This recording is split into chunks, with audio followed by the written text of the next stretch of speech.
BingX, a trusted global crypto exchange. Trade spot, futures, or copy top traders easily. Sign up via the link or referral code to get 30 USDT instantly, plus up to 1,500 USDT in bonuses for verification, deposit, and trading. Catherine Connolly's stunning landslide victory in Ireland's presidential election has sent seismic shockwaves through the nation's political establishment, though its broader implications for the country's political trajectory remain a subject of intense debate. The scale of Connolly's triumph was far from inevitable. When she announced her candidacy in July, she was largely an unknown quantity, an independent left-leaning member of parliament from Galway with limited national recognition. Yet, the 68-year-old managed to galvanize a diverse coalition of smaller opposition parties, including the Social Democrats, People Before Profit, and Labour. This was significantly bolstered by a rare show of unity from the typically fragmented left when Sinn Féin decided to forego its own candidate, lending its considerable support to Connolly. Even then, her path to victory appeared improbable. The two dominant centre-right parties that have shaped Irish politics for a century, Fine Gael and Fianna Fáil, each put forward their own contenders.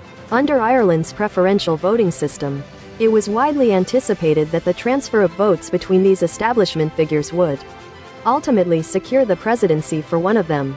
However, a confluence of unforeseen events transformed Connolly, whose soft-spoken demeanor belies a formidable political will, into an unstoppable force. She secured a commanding 64% of the vote, a sweeping victory that resonated across both urban and rural areas.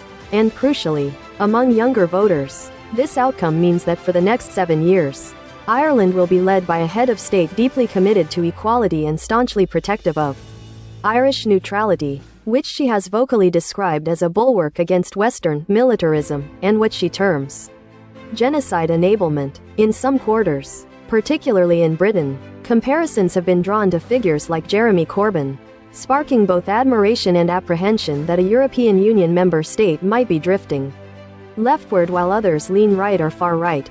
Yet, this election defies such simplistic categorizations.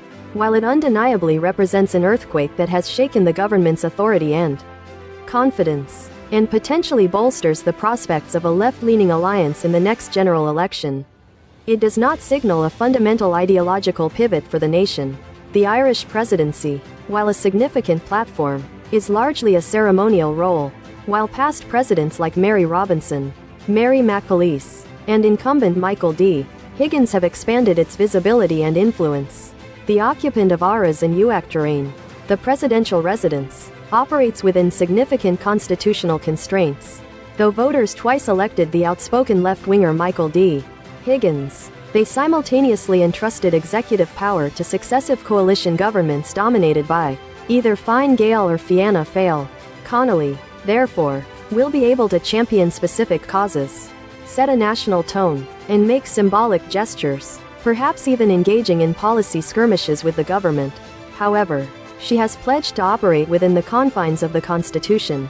Acknowledging these limitations, a perception has emerged internationally that Connolly might serve as a proxy for Sinn Féin's agenda, particularly concerning a united Ireland. While the party's substantial resources and organizational strength undoubtedly contributed to her campaign, Connolly herself has shown minimal overt interest in the unification issue, and it played a negligible role in the election discourse. Her independent spirit was evident even during her tenure with the Labour Party, from which she departed to be elected to the Dáil as an independent in 2016. Demonstrating her autonomy, supporters of Connolly speak with fervent passion about a burgeoning movement, and it is certainly conceivable that opposition parties, having experienced this electoral success, could coalesce into a unified and formidable force preparing to govern. However, two key factors warrant a tempering of pronouncements about a definitive breakthrough. The ruling parties were significantly undermined by their own missteps.